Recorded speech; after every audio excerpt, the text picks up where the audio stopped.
నమస్తే, welcome to our channel. నేను పద్మిని. ప్రస్తుతంతో పాటు సోషల్ యాక్టివిస్ట్ కృష్ణకుమారి గారు ఉన్నారు. మాట్లాడదాం. నమస్తే మేడం. నారా లోకేష్ పాదయాత్ర చేస్తున్నప్పుడు అంతా కూడా ఆయన చేతిలో ఒక రెడ్ బుక్ అనేది చూడటం జరిగింది. అందులో వారిని ఇబ్బంది పెడుతున్నటువంటి పోలీస్ అధికారులు కానీ మిగతా వారందరి గురించి కూడా నోట్ చేసుకున్నారు. అది బహిరంగంగా చెప్పడం జరిగింది. తాను అధికారంలోకి వచ్చిన తర్వాత తానే స్వయంగా వారి పట్ల చర్యలు తీసుకునేటటువంటి పరిస్థితి ఉంటుందని బహిరంగంగా చెప్పటంతో సిఐడి ఆయనకి నోటీసులు పంపించడం జరిగింది. అసలు పూర్తిగా ఏంటి వ్యవహారం? ఒక వాట్సాప్లో వచ్చిన ఒక వార్తని ఫార్వర్డ్ చేస్తేను, ఫేస్బుక్లో ఒక పోస్ట్ పెడితేనే సిఐడి వాళ్ళు అక్కడ ఆ రాష్ట్రంలో సిఐడి వాళ్ళు ఏమనాలి, చాలా యాక్టివ్ గా ఉన్నారు. చాలా పర్ఫార్మెన్స్ చూపిస్తున్నారు. చాలా వాళ్ళ పర్ఫార్మెన్స్ చాలా ఆ పర్ఫార్మెన్స్ ఎలా ఉందంటే, ఒక సినిమాలో అక్కడే నాగార్జున గారు హోస్ట్గా ఉన్న ప్రోగ్రామ్కి బ్రహ్మానందం గెస్ట్ గా ఉన్నారు. దీంట్లో పాల్గొంటాడు. నాగార్జున గెస్ట్ గా హోస్ట్ గా ఉంటారు. ఇతను చూడండి నాగార్జున గారు, నాకే ఓట్ అయ్యండి, నన్నే గెలిపించండి అని ఆ రకంగా సిఐడి వాళ్ళు అంత ఫాస్ట్ గా అసలు ఇక ఆ రాష్ట్రంలో ఎక్కడా నేరాలు ఘోరాలు జరగనట్లు, ఏమి హత్యలు మానభంగాలు ఏమి జరగనట్టు, ఏ విధమైన సైబర్ నేరాలు జరగనట్లు, ఏ విషయానికి ఇవ్వనంత ప్రాధాన్యత ప్రతిపక్ష పార్టీ వాళ్ళని టార్గెట్ చేయడానికి మట్టుకు ఆ విధంగా వాళ్ళు చాలా వేగంగా స్పందించడం ఉంది చూసారా, చర్యలు తీసుకోవాలని నిర్ణయించుకోవడం ఉంది చూసారా, ఇది కొంచెం ఆశ్చర్యం కలిగిస్తుంది. మరి ఇలాంటి వాటిల్ని ఎంతవరకు సిఐడి పరిధికి వస్తుంది ఈ కేసు అని గనక ఆలోచించుకుంటే గనక, నారా లోకేష్ నేను అందరినీ గమనిస్తున్నాను, అందరి చిట్టా నా దగ్గర ఉంది, ఈ చిట్టా ప్రకారం నేను అధికారంలోకి వచ్చేసా, నేను అది చేస్తాను ఇది చేస్తాను అని ఒకవేళ అతను ప్రగల్భాలు పలుకుతున్నాడు అనుకుందాం. పోనీ అసలు ఇవి ఎన్నికల సందర్భంలో కావచ్చు, ఏదైనా ఒక రాజకీయ సభల్లో ఎప్పుడు జరగని విషయమా? ఇది ఎప్పుడైనా జరగని విషయమా? నిన్నగాక మన తెలంగాణ ఎలక్షన్స్లో రేవంత్ రెడ్డి అధికారంలో ఉన్న ప్రభుత్వం వైపు గురించి ఎలా మాట్లాడారో చూసాం. అయ్యా కొడుకులు ఇద్దరు తిన్నారు, మిత్తితో సహా కక్కిస్తా, మీ అవినీతి డబ్బులన్నీ కక్కిస్తా అని మాట్లాడాడు.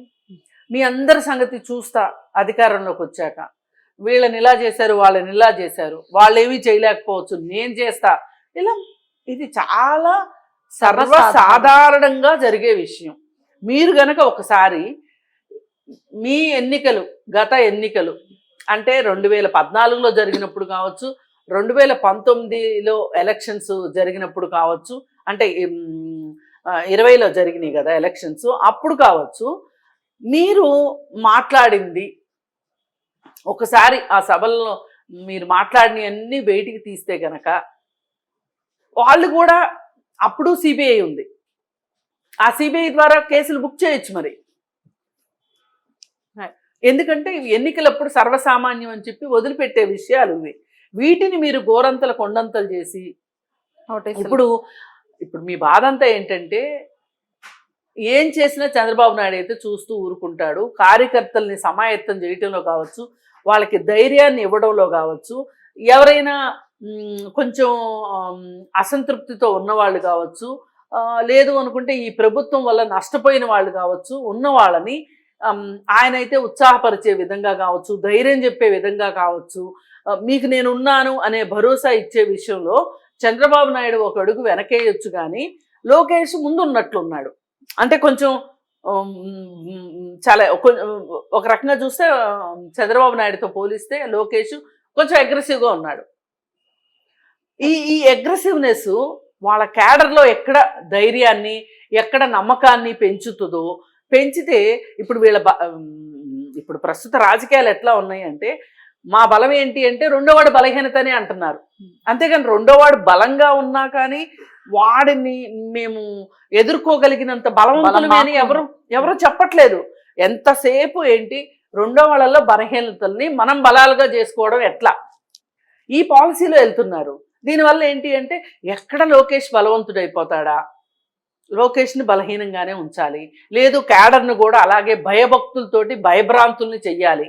ఇప్పుడు ఒక ఊరు అన్న తర్వాత, ఒక మీటింగ్ అన్న తర్వాత నలుగురు గుమికూడకుండా ఉండరు, ఒకళ్ళకి వ్యతిరేకంగా ఒకళ్ళు నినాదాలు ఇచ్చుకోకుండా ఉండరు. అలాంటి దాన్ని కూడా ఒక దొమ్మి కేసులాగా చూపించి అంగళ్ళు అనే ప్లేస్లో ఒక కేసు పెట్టేసేసి ఆ రోజు మీటింగ్లో మీరు అక్కడ ఉన్న వాళ్ళని ఇబ్బంది పెట్టారు కాబట్టి కేసు పెడుతున్నాం. అలా ఇంకొకటి ఇప్పుడు వరుసగా ఒక లిస్ట్ పెట్టుకున్నారు. ఒక కేసు తర్వాత ఒక కేసు, ఒక కేసు తర్వాత ఒక కేసు పెట్టాలని నిర్ణయం తీసుకున్నారు. ఇప్పుడు అలా నిర్ణయం తీసుకున్న దానిలో భాగంగానే అసలు చంద్రబాబు నాయుడు మీద కేసు పెట్టడమే అలాంటి కేసు. ఆ కేసు అతనికి బెయిల్ వస్తుంది అనుకున్నప్పుడు ఈ ఇన్నర్ రింగ్ రోడ్ కేసు అన్నారు, అంగళ్ళు కేసు అన్నారు, ఫైబర్ నెట్ కేసు అన్నారు. ఇట్లా కేసులు చక్రబంధంలో పద్మవ్యూహంలో పెట్టాలి అని చెప్పి మీరు చూస్తున్నారు. ఇది ఒక రకంగా చూస్తే ఒక ప్రజాస్వామ్య స్ఫూర్తికి చాలా విరుద్ధమైన విషయం. అంటే మీకు ఒక రకమైన న్యాయము, రెండో వాళ్ళకి ఇంకొక రకమైన న్యాయం. ఇదేమన్నా రాజుగారు తప్పు మాట్లాడు, బాస్ ఈజ్ ఆల్వేస్ రైట్ అనేది ఉండదు కదా ప్రజాస్వామ్యంలో. ఇవి ఒక బాస్ ఒక నిర్ణయం తీసుకుంటే ఒక సామాన్య ఉద్యోగి కూడా ప్రశ్నించగలగాలి, ప్రశ్నించే వాతావరణాన్ని ఆఫీస్లో క్రియేట్ చేయగలగాలి, అప్పుడే సంతోషంగా ఉంటారు. అలాగే అధికార పక్షం కావచ్చు, ప్రతిపక్షం కావచ్చు, ఎవరైనా సరే మనం ఒక కామెంట్ చేయకూడదు, ఒక పోస్ట్ పెట్టకూడదు, మనం ఏమి మాట్లాడుకోకుండా ఉండాలి అంటే అవ్వదు కదా. మాట్లాడతారు, వస్తాయి. చైనాలో ఒక మాట ఉంది, 100 పూలు వికసించని 1000 సంఘర్షణలు జరగని అని. అంటే దీని అర్థం ఏంటి? 100 పువ్వులు పోయినాయి, 1000 సంఘర్షణలు రాని అంటే ఎవరికి నచ్చిన మాట వాళ్ళు మాట్లాడని, అభిప్రాయాలు చెప్పని. అంటే పోట్లాడుకోమని కాదు, అభిప్రాయాలు చెప్పని. ఎవరి అభిప్రాయం వాళ్ళకి చెప్పే స్వేచ్ఛ ఉంది, హక్కు ఉంది. ఇది కావాల్సిందే, ఈ సమయమును కావాలి. ఇప్పుడు ఆ ప్రభుత్వానికి అక్కడ ప్రభుత్వానికి సమయమును లేదు అనేది వాళ్ళు ఇప్పటికి ఎన్నోసార్లు రుజువు చేసుకున్నారు. ఇంకా రుజువు చేసుకునే పరిస్థితిలోనే వాళ్ళు ఉన్నారు. దానికి తార్కాణంగా ఒక కక్ష సాధింపుగా ఈ నోటీసుగా చూడాల్సింది తప్పితే, అంటే సిబిఐ మీ చేతిలో ఉంది కాబట్టి మీరు ఈ విధంగా సిబిఐని దుర్వినియోగం చేస్తున్నారు. అంటే వ్యవస్థల్ని మీరు భ్రష్టు పట్టించి మీ చేతిలో కీలుబొమ్మల మాదిరి వ్యవస్థల్ని చేసుకోవాలని మీరు చూస్తున్నారు అనేది క్లారిటీ వచ్చేసింది. ఇంతకు ముందు కూడా సిబిఐ రఘురామకృష్ణరాజు కేసు విషయంలో అత్యుత్సాహం ప్రదర్శించినందుకు గాను సునీల్ కుమార్ని ఎక్స్ప్లెనేషన్ అడిగితే అతను వ్యక్తిగతంగా ఎక్స్ప్లెనేషన్ ఇచ్చుకోవాల్సి వచ్చింది. అతను ఏ పరిస్థితుల్లోనూ నన్ను జగన్మోహన్ రెడ్డి ఇలా చేయమన్నాడు, అలా చేయమన్నాడు, అందుకే నేను ఇలా చేశాను అంటే కుదరదు కదా. ఎస్, నేను చేసిన తప్పని ఒప్పుకోవాల్సిన పరిస్థితి వచ్చింది. ఇప్పుడు ఆ అధికారి నష్టపోయాడు దానికి. అలాగే ఆయన సుధాకర్ విషయంలో తప్పు చేశాడు, సునీల్ కుమార్, రంగనాయకమ్మ గారి విషయంలో తప్పు చేశాడు, ఒక జర్నలిస్ట్ విషయంలో తప్పు చేశాడు. మరి ఇవన్నీ అసలు అధికారుల్ని ఎందుకు మీరు మీ చేతిలో కీలుబొమ్మలుగా చేసుకుంటున్నారు? ఇప్పుడు అదే అధికారులని ఎవరైతే గవర్నమెంటే ఇలా గట్టిగా చెప్పి పని చేయించుకునేటటువంటి పరిస్థితి ఉంటే అధికారులకి, అదే అధికారులని నేను అధికారంలోకి వస్తే మీ తాట తీస్తానని మాట్లాడటం ఎంతవరకు సమంజసం? మరి ఇక్కడ మనం ఒకటి చూడాల్సింది ఏంటంటే, లోకేష్ కూడా ఒక ఇంత సంయమనం పాటించాల్సింది. కానీ పాటించటం, సంయమనం పాటించకపోవటం అనేది వాళ్ళ వ్యక్తిగతమైన క్రమశిక్షణకి, వాళ్ళ సరిహద్దులకి సంబంధించిన విషయం. అంత మాత్రాన సిబిఐ నోటీస్ ఇచ్చే ఆస్కారం ఉందా అన్నదే ఇక్కడ ప్రశ్న. అంతేగాని వాళ్ళు అలా మాట్లాడమని మనం ఎప్పుడు ప్రోత్సహించం. మాట్లాడటం కరెక్ట్ అని కాదు. మీ అంత చూస్తా, మీ సంగతి చూస్తా అంటే నువ్వేనా పెద్ద రుస్తుంవా, నువ్వేనా తీస్మార్ కానువా, మాట వస్తుంది. కాకపోతే నీ కార్యకర్తలకి చాలా అన్యాయాలు జరుగుతున్నాయి, ఈ పోలీసు వ్యవస్థను అడ్డం పెట్టుకొని కార్యకర్తలను ఇబ్బంది పెడుతున్నారు అనే ఉక్రోషం నీకు ఉండొచ్చు, ఆ బాధ నీకు ఉండొచ్చు. కానీ ఎవరికైనా ఒక హద్దు సరిహద్దు ఉంటది, దాని ప్రకారమే మనం మాట్లాడాలి తప్పితే ఎలా అంటే అలా నేను మాట్లాడతాను అంటే ప్రజాస్వామ్యంలో కుదరదు. ఇక ఈ వ్యూహం సినిమాకి సంబంధించి కూడా లోకేష్ గారు రియాక్ట్ అవ్వడం జరిగింది. ఆ సినిమా ఆగిపోవటం జరిగింది. వ్యూహం తీస్తే ప్రతి వ్యూహాలు ఉండవా అని చెప్పి ఎద్దేవా చేయటం, కానీ అసలు ఎలక్షన్స్ కి ముందు ఇట్లాంటి సినిమాలు రావటం అనేది ఒక ఫ్యాషన్ అయిపోయింది అని చెప్పి ఆయన వ్యాఖ్యానించడం కూడా జరిగింది. సినిమా ఆగిపోవటం పట్ల, ఈయన వ్యాఖ్యల పట్ల వీటిని ఎలా చూస్తారు? అంటే అసలు వ్యూహం సినిమా వెనకే ఒక పెద్ద వ్యూహం ఉంది. Correct justification cinema. వ్యూహం సినిమా ఏ వ్యూహం లేకుండా అయితే రాలేదు. అదేదో ఒక సాదా సీదా సినిమా అనుకోవడానికి వీల్లేదు. ఆ వ్యూహం సినిమాలో వ్యక్తుల్ని, వ్యవస్థల్ని చులకన చేసేలాగా ఉంది. వ్యక్తులంటే చంద్రబాబు నాయుడు ఒక పార్టీకి చెందిన వ్యక్తి కాబట్టి ఆ పార్టీ ప్రతిష్టకు కూడా మసకబారేటట్లుంది. అలాగే కాంగ్రెస్ పార్టీలో సోనియా గాంధీని అంటే కాంగ్రెస్ పార్టీని అన్నట్లే. వాళ్ళిద్దరూ కలిసి కుట్ర చేసి ఏమీ తెలియని అమాయకుడైన జగన్మోహన్ రెడ్డిని, నోట్లో వేలు పెడితే కొరకలేనంత అమాయకుడిని ఈ ఇద్దరూ కలిసి వ్యవస్థలను అడ్డం పెట్టుకుని అతన్ని ఇబ్బంది పెట్టారు అనేది వాళ్ళ అభియోగం. ఎవరిది? ఈ సినిమా సారాంశం అది. ఇప్పుడు అలాంటప్పుడు ఇంత వన్ సైడెడ్గా ఈ సినిమా తీస్తున్నాడు అంటే రామ్ గోపాల్ వర్మ ఏ ఉద్దేశము దురుద్దేశము లేకుండా, ఏ ప్రతిఫలము లేకుండా ఈ సినిమా తీస్తున్నాడు అంటే చిన్న పిల్లలు కూడా నమ్మరు. ఈ సినిమా వెనకమాల జగన్మోహన్ రెడ్డి ఉన్నాడు అనేది జగమెరిగిన సత్యం. దీనికి ఇంకొకళ్ళు సర్టిఫికెట్లు ఇవ్వక్కర్లేదు, అవునండి అవునండి అనక్కర్లేదు, కాదండి కాదండి అనక్కర్లేదు. ఇది వాస్తవం. మరి జగన్మోహన్ రెడ్డి ఏమిస్తాడు? ఈ సినిమా తీసినందుకు గాను డబ్బులు ఇస్తాడు. ఫండింగ్ ఆయన చేశారు. ఫండింగ్ ఆయనదే. ఇక్కడ వర్మకు కావాల్సింది ఏంటి? డబ్బులు కావాలి. తను ఎలా అయినా సరే వార్తల్లో ఉంటాను అనే నమ్మకం అతనికి ఉంది. ఒక మూఢ నమ్మకం అయితే అతనికి ఉంది. ఎలాగూ వార్తల్లో కూడా ఉంటాడు. సరే, ఎలాగూ నేను వార్తల్లో ఉంటున్నాను, అలాగే నాకు డబ్బులు కూడా కావాలి అనేది అతని ఉద్దేశం. ఇప్పుడు ఇతను స్వార్థం కోసం, ఇతను డబ్బులు సంపాదించాలి అనే దానికోసం అతను వ్యవస్థలను ఏవైపోయినా పర్వాలేదు, వ్యక్తులు ఎంత బాధపడినా పర్వాలేదు, ఎన్ని అబద్ధాలైనా సరే అందులో ఏర్చి కూర్చి సినిమా తీయగలిగిన సమర్థత రామ్ గోపాల్ వర్మ దగ్గర ఉంది. చాలా అపహాస్యం చేసేలాగా ఉంది. వ్యక్తుల్ని ఎలా అపహాస్యం చేశారో ఇప్పుడు మనం మాట్లాడుకున్నాం. వ్యవస్థలు అంటే సిబిఐ కావచ్చు, ఈడీ కావచ్చు, అలాగే కోర్టులు కావచ్చు, వీళ్ళందరినీ కూడా మూకుమ్మడిగా వీళ్ళందరూ కలిసి నా మీద జగన్మోహన్ రెడ్డి మీద కక్ష కట్టారు.